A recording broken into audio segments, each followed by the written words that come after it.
Hey guys, සියලුම දෙනාට ඔබම සුබ දවසක්. ඉතින් guys, ඔයගොල්ලෝ අදත් set වෙලා ඉන්නේ ලහිරු aquarium එකත් එක්ක.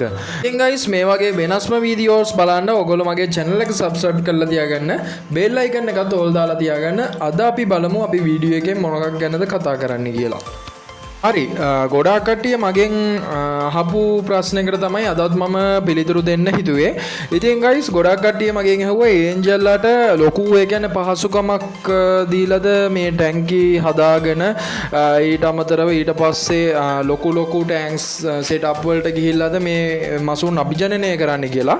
ඉතින් ඒකට හොඳම නිදසුනක් වෙන්න ඕගොල්ලන්ට පේනවා ඇති මම මේ සෙටප් කීපයක් හදලා දිනවා. මම මේක මේ වගේ ටැන්ක්ස් කීපයක් හදාගත්තා දැන් මීට අවුරුදු 4කට උඩදී. ඉතින් guys ගොඩාක් කට්ටියට ලොකු පහසුකම් නැති වුණත් මම මීට කලින් අවුරුදු 4කට වගේ කලින් පටන් ගම්මේදී පටන් ගත්තේ මේ වගේ අතහැරලා දාපු පොඩි බැරල් කිහිපයකින් තමයි. ඉතින් මේ හැබැයි මේවට වුණත් මම පොඩි එයා ලයින් එකක් වගේ පාවිච්චි කරා. ඇතුලෙන් වෙනම ලයින් එකක් ගෙනල්ලා ඒකෙන් පොඩි බුබුලු ධාරාවක් වගේ දෙනවා. ආහාරය දෙන වෙලාවට විතරක් අපි ඔක්සිජන් නවත්තලා ඊට පස්සේ ඔක්සිජන් පොඩි ධාරාවක් දෙනවා. ඉතින් මම මුලින්ම පටන් ගත්තේ මේ වගේ පොඩි බැරල් කිහිපයකින් තමයි. ඉතින් ලොකු පහසුකම් වලට ගියේ නෑ. ඉතින් ඇත්තටම මේක මම අර මගේ සිහිවටනයක් විදිහට ඒ දවස්වල ඉඳන් මම බ්‍රීඩ් කරපු ටැංකි නිසා මම මේවා අදටත් විනාශ නොකර මේ විදිහටම තියාගෙන ඉන්නවා. ඉතින් guys ගොඩාක් කට්ටිය අහන්නේ කියන්නේ අපි දැන් සාමාන්‍ය සුව පහසු තියෙන ලොකු ටැංකි වලට සහ වීදුරු ටැංකි වලට ගියාම ඒ වෑදිත් මසුන් මිය යනවා කියලා. ඉතින් ඇත්තටම ඒක වෙන්නේ තමන්ගේ කළමනාකාරීත්වය නැති වුනහම. ඒ කියන්නේ දැන් අපි මසුන් දිහා හොඳ නිරීක්ෂණයකින් බැලුවොත් කිසිම දෙයක් අඩුපාඩුවක් වෙන්නේ නැහැ. දැන් ඕගොල්ලෝ ඉස්සෙල්ලා දැක්කනේ අවුරුදු 4කට වගේ උඩදී මම බ්‍රීඩ් කරපු ඒ ටැංකි කීපය. ඉතින් ඒ ටැංකි කීපේනොත් මම ලොකු ප්‍රයෝජනයක් ගත්තා. ඉතින් අපේ තියෙන්න ඕනේ කළමනාකාරීත්වය. ඒ කියන්නේ වතුර දිහා බලලා මසුන්ට හැදෙන ලෙඩ රෝග සහ ඊට පස්සේ ගුණාත්මක භාවය බලලා තමයි අපි ඒක කන්ටිනියු කරගෙන යන්න ඕනේ. ඉතින් ඒක ගොඩාක් කට්ටියට එකින් දේවල් වලින් වෙනස් වෙනවා. ඉතින් guys මුලින්ම කියන්න ඕනේ මම මගේ කියන්නේ ෆාම් එක මුලින් ඒ කියන්නේ ඒන්ජල් පැටවු දෙන්න ඕ මවුසත්තු දෙන්න ඒ වගේ මූලාරම්භයක් ගත්තේ ඒ ටැංකි කීපෙන් තමයි. ඉතින් ඒකත් මම අවුරුදු 4කට කලින් ඕගොල්ලන්ට පේනවා ඇති ඒ ටැංකි වලත් තිබ්බ ඒ කියන්නේ පරණ ගතිය ඒ කියන්නේ අවුරුදු කීපයක් පාවිච්චි කරපු ගතිය. ඉතින් මලකඩ වගේ දේවලුත් එන්න බලනවා. ඉතින් ඒවා අපි අර පිරිසුදු කරන නිසා කිසි දෙයක් ඇති වෙන්නේ නැහැ. ඉතින් guys අපි අර මනා කළමනාකාරීත්වය කියන්නේ ටැංකිය පිරිසිදු කරලා ඒ මසුන්ට වැළඳෙන රෝගවලට ට්‍රීට්මන්ට් කරලා ඊට අමතරව හොඳ මේ කියන්නේ පෝෂණයක් තියෙන ආහාර ලබා දීලා කරොත් ඒ කියන්නේ අපි ඒ කියන්නේ ලයිව් ෆීඩ් වගේ ටියුබිබ්ලෙක්ස් ඊට පස්සේ ඩැෆ්නියා ඊට පස්සේ ඒ වගේ පොඩි දේවල් දීලා ලයිව් ෆීඩ් දීලා වගේ බලාගත්තොත් ටැංකි නිසි පිළිවෙලකට ගේන්න පුළුවන්. අනික අපි අර ටැංකි පතුල සයිපන් කිරීම ඒ වගේ ගොඩාක් දේවල් ඒකෙන් සිද්ධ වෙනවා. ඉතින් guys ඔයගොල්ලන්ට ඔය පේන ටැන්ක්ස් එකත් මම මුලින්ම පටන් ගන්නකොට ඒ කියන්නේ 2020 වගේ පටන් ගන්නකොට මම ෂෝට් ටේල් පැටව් බෝ කිරීම සඳහා මේ ටැංකිය නිෂ්පාදනය කරා. ඉතින් ඒකේ කලින් ෆයිටර්ස් වගේ දේවල් තමයි බ්‍රීඩ් කරේ. ඉන් පසුව මම මේක ෂෝට් ටේල් බ්‍රීඩින් ටැංක් එකක් විදිහට පාවිච්චි කළා. ඉතින් මේකෙත් මවුසත්තු 150කට වගේ අධික ප්‍රමාණයක් ඉන්නවා. ටැංකිය සයිස් එක බැලුවොත් අඩි 10ක් වගේ දිගයි. අඩි 3 තමයි මේකේ පළල. ඉතින් ඒ ප්‍රමාණය වතුර අඟල් 6ක් වගේ ප්‍රමාණයක් තමයි තියෙන්නේ. ඉතින් ඒකෙන් අපි ඒ කියන්නේ අපි වෙනම ටැංක් සෙටප් වලට මේකෙන් ෂෝට් ටේල් පැටව් අරගෙන වෙනම මේ ග්‍රෝවින් ටැංකි වලට දානවා. ඉතින් guys ඕගොල්ලෝ දන්නවා ඇති සාමාන්‍යයෙන් ඇමේසන් වනාන්තරෙත් ගලන ජලයේ තමයි ඒන්ජල් වගේ මාළු හැදිලා තියෙන්නේ.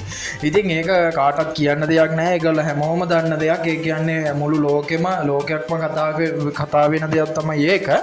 ඉතින් අපි දැනගන්න ඕනේ ඒගොල්ලන්ට අවශ්‍ය විදිහට ඒ කියන්නේ හැමදාම නෙමෙයි වෝටර් කන්ඩිෂන් එක අර සතියකට දවසක් දැන් ඕගොල්ලෝ මගේ කලින් වීඩියෝස් වලත් දකින්න ඇති අපි දෙන වෝටර් කන්ඩිෂන් එක.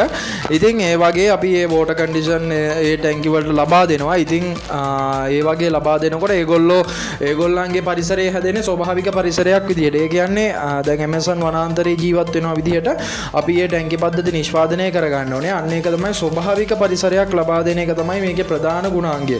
අපි වෙනස් විදියට ලොකු ටැංකි පද්ධති වලට ගිහිල්ලා ඒකෙදි වීදුරු ටැංකි ගහගෙන ඒ වගේ ලොකු දේවල් වලට යනකොට ටිකක් මේක ටිකක් ඒ කියන්නේ මාළුන්ටත් අපහසුතාවයක් සහ ඉතින් guys ඒ කියන්නේ ලොකු ඒ කියන්නේ මහා පරිමාණයෙන් මම වුණත් පටන් ගත්තේ මූලිකවම අර විදිහට බලලා තමයි. ඉතින් අර මූලිකවම ලොකෝ දෙයක් කරගන්න. ඉතින් අපිට වීදුරු ටැංකි වලට යන්න එපා කියන්නේ නැහැ. ඉතින් ඒකත් සුදුසුයි මේ වැඩේට.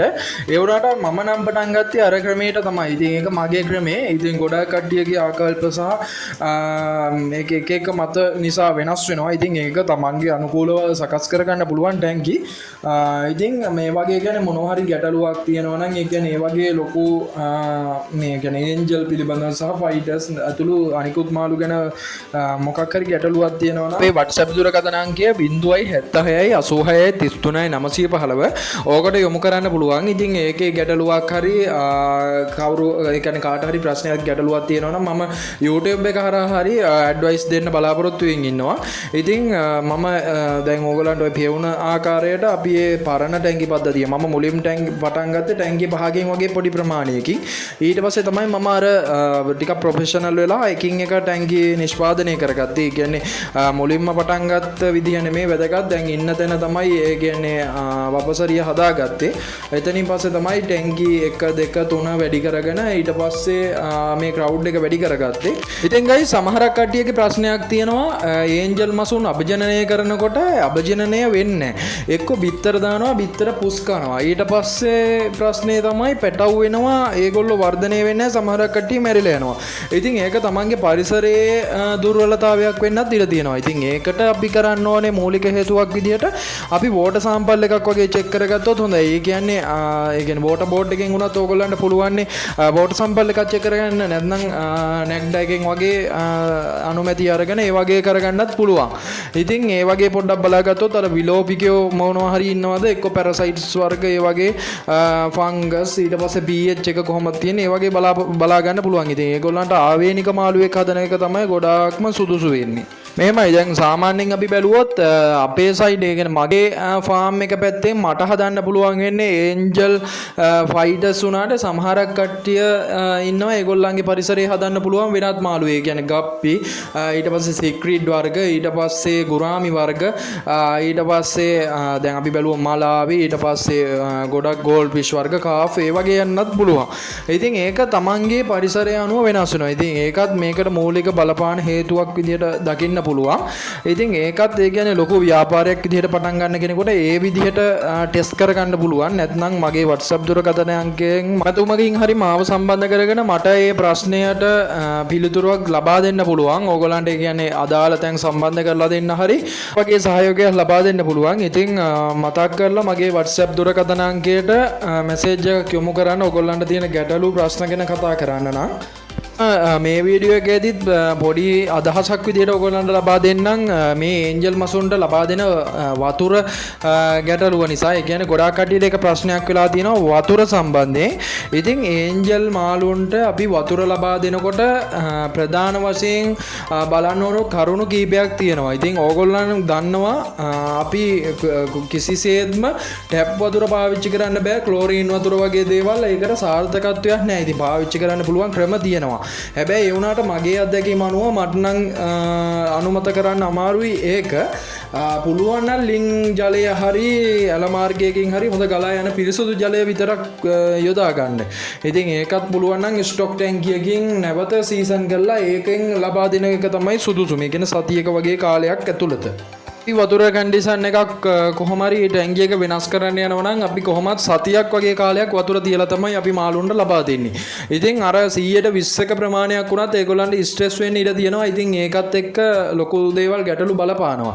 ඉතින් තමන්ගේ ගෙදර දොරේ ඒ කියන්නේ පොඩි ලිඳක් හරි ඒක මතු පිට තියෙන ලිඳක් නම් ඒකෙන් ඩිරෙක්ට් උනත් වතුර ලබා ගන්න පුළුවන්. හැබැයි අර ප්‍රධාන කරුණ තමයි ගැඹුරු ලිං ජලය ගන්නකොට ටිකක් සැලකිලිමත් වෙන්න ඕනේ. ඉතින් ඒ අනුව තමයි මේකට බලපාන්නේ. අපි 100% කතා කරොත් ඒන්ජල්ලට වතුර සයිඩ් එකන එකන වතුර පැත්තෙනුත් ලොකු බලපෑමක් සිද්ධ වෙනවා. ඉතින් අනිත් පැත්තෙන් ඒ කියන්නේ කෑම පැත්තෙන් ඊට ඇමෝනියා පැත්තෙන් ඒ වගේම බැලුවත් අපිට වතුර පැත්තෙනුත් පොඩි පොඩි ගැටලු ඇති වෙන්න ඉඩ තියෙනවා. ඉතින් ඒවෙන් උනත් එක එක විලෝපිකයෝ එන්න ඉඩ තියෙනවා. ඒකයි මම කිව්වේ අර වෝටර් සැම්පල් එකක් චෙක් කරගත්තත් හොඳයි කියලා. ඉතින් ගයිස් ඔය කරුණු කීපය තමයි අද මේ වීඩියෝ එකෙන් කතා කරන්න බලාපොරොත්තු වෙන්නේ. ඉතින් ඒකත් මම හිතනවා ඔයගලන්ට වටිනවා ඇති කියලා. වටිනවා නම් වීඩියෝ එකට ලයික් එකක් දාන්න, කමෙන්ට් එකක් දාන්න. එහෙනම් අපි මේ වගේ වීඩියෝස් ඉස්සරහට දිගටම ගේන්න බලාපොරොත්තු වෙමින් අදට සමු ගන්නවා. සුබ දවසක්.